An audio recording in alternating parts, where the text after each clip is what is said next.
November 2008 was a seminal moment in U.S. history. The world's most powerful democracy elected its first African-American president. With that, the U.S. seemed to have turned a corner from its racially charged past.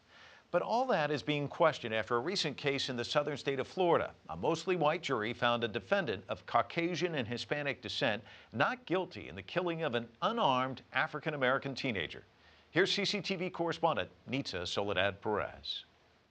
On February 26, 2012, neighborhood watch volunteer George Zimmerman shot and killed Trayvon Martin, an unarmed African-American teenager.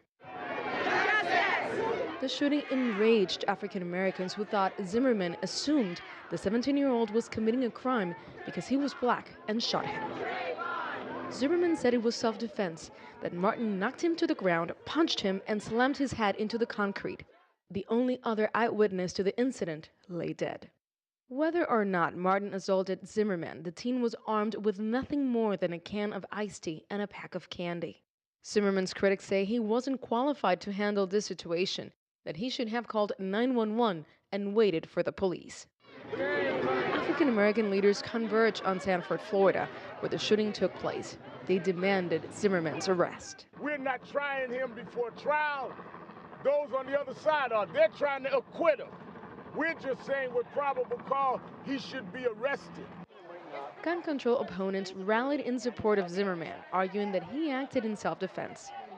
At trial, Zimmerman pled self-defense.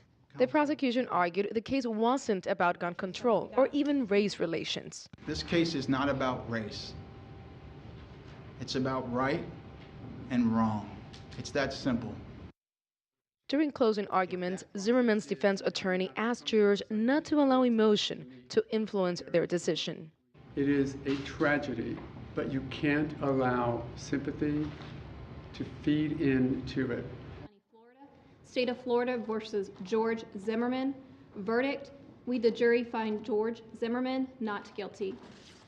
The jury acquitted George Zimmerman of second-degree murder and the lesser charge of manslaughter.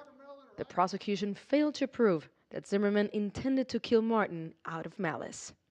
Nitza Perez, CCTV, Miami.